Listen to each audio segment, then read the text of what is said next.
How are we doing, guys? Welcome to the preview and the predicted lineup. Aston Villa against Arsenal. It's another game. It's another important one. And yeah, here's what I've got to say. So as you know, tomorrow, 5:30, Saturday Night Football, Arsenal take on Aston Villa at Villa Park, and it's a chance to get a revenge on them for what happened last season, not once but twice. The first game when we conceded inside the first 7 minutes of the game, and it's simply not good enough from us at all to be conceding that early. The second one was 2 goals right at the end from Leon Bailey and Ollie Watkins. 2 mistakes from Zinchenko as well. I still remember that game in my head. That's the game that I look at the game that's the one that cost us the league. Forget the Christmas period. That game back in April cost us the league. That game start of May, whenever the fuck it was, it cost us the league. That Villa at home game.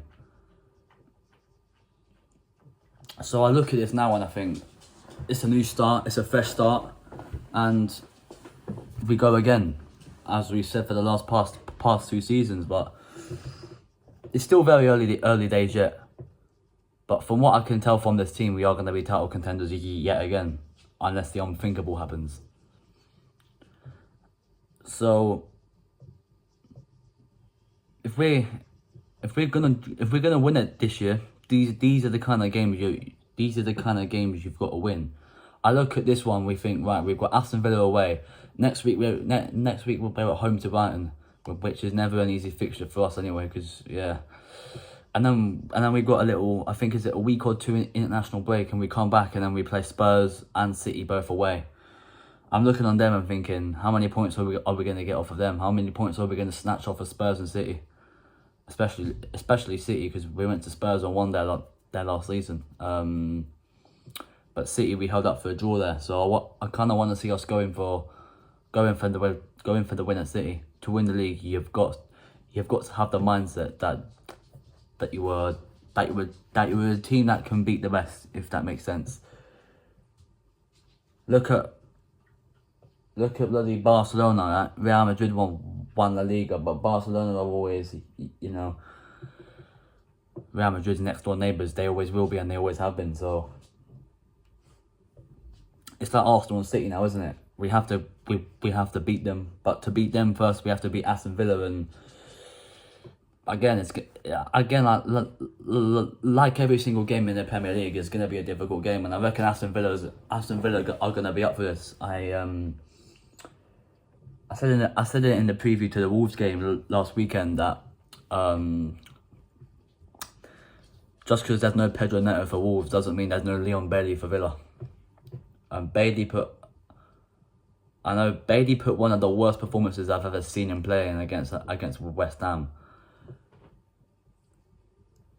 But it's still early days yet. It is still early days, and to knock on the door saying, it's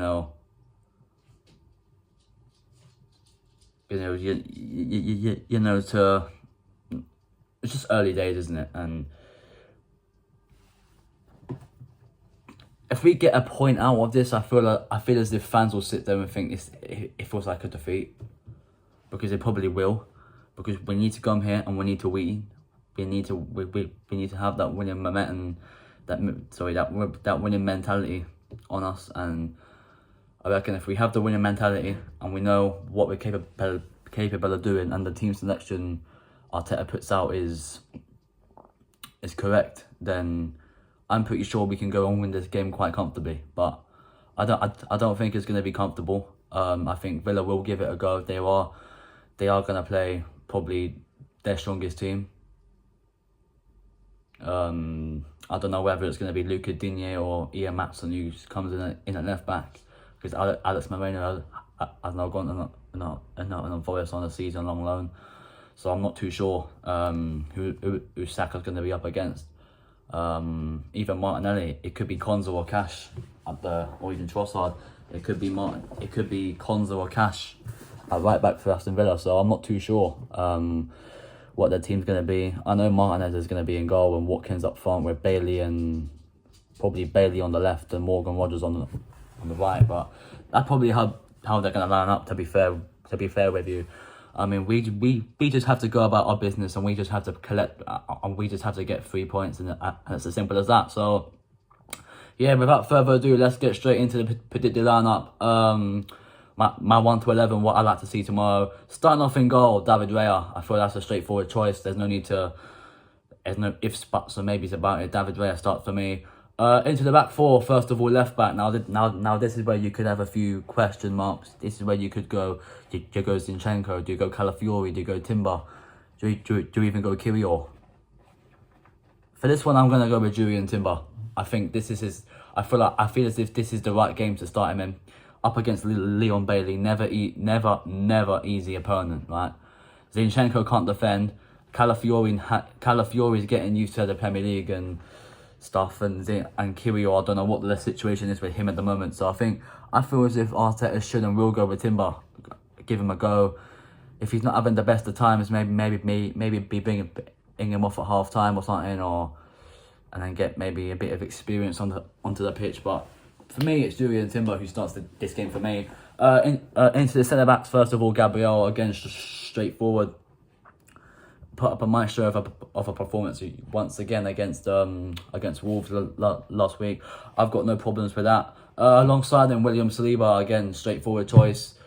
Played every single minute of football last season, so it's going to be interesting to see if he keeps it up this season with the arrival of Ricardo Calafiori and other options. Right back, Ben White, straightforward choice. I had a little think there, to be fair, but Ben White is a straightforward choice, and there was no question marks over it.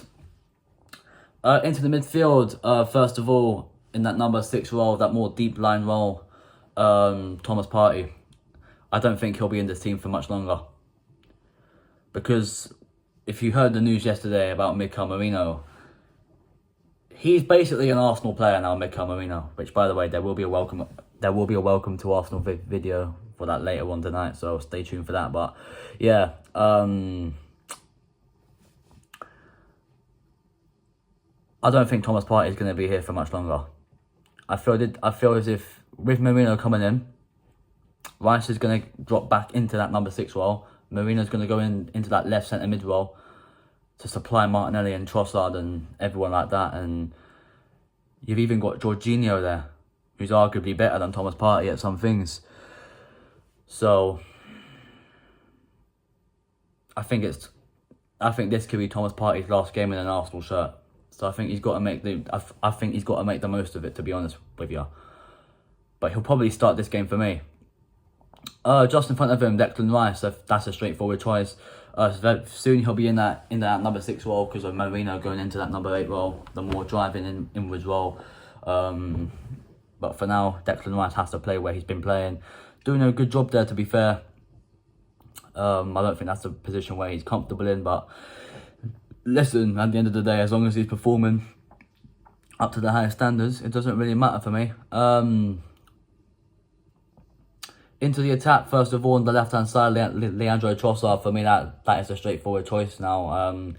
Martinelli simply was not good enough against Wolves, and I think he's kind of got to learn off of Trossard now. Trossard's older, he's more experienced, he's been playing for longer, and Trossard right now is the better player. I hate to break it to you, but Trossard right now is the better player. He is better than Gabriel Martinelli right now. But I feel once Merino comes in, that will take the lock off of Martinelli and will make him go and will unleash Martinelli once again, just like Granit Xhaka did when he was here. So for me, it's Trossard. Through the middle, Martin Odegaard. Again, straightforward choice. The captain, he will walk the team up the tunnel, and yeah, big performance needed from the captain. It's a big, huge performance needed from our captain. What can I say about that one really? On the right, Bukayo Saka. Again, straightforward choice. Up against the likes of Luca Digne, Ian Matson. I don't know who he's going to be up against. As long as Saka tears him to pieces, and as long as Saka doesn't fucking injure himself doing it. Scored a lovely goal against Wolves. Cuts inside and just bosh right into the centre of the goal. And yeah, it's it's good to see from Saka. It's good to see from Bukayo Saka. Getting up to speed again, getting himself back to where he was a few years ago to be. So yeah, Saka starts on the right for me. And up front as a striker, false nine, whatever you want to call it, Kai Havertz. I feel that 1 to 11 again is straightforward. There's no questions about that for me. Left back, you might have a few questions there. Apart from that, the rest of it is straightforward. Raya in goal, White, Saliba, Gabriel, Timber, Partey, Rice, Odegaard, with Trossard, Havertz and Saka. So yeah, let me know your thoughts down below. Let me know your score predictions down below as well. I'm gonna say Arsenal will winning this by a goal to nil. I think a goal will come from somewhere, but it's gonna come from late. I'm feeling Odegaard in the 89th minute to unleash Villa Park, and then we'll go absolute mad in there. So yeah, listen, if you're new around here, hit the like button, subscribe if you haven't already, and I will see you lot soon. I'm out of here. Peace.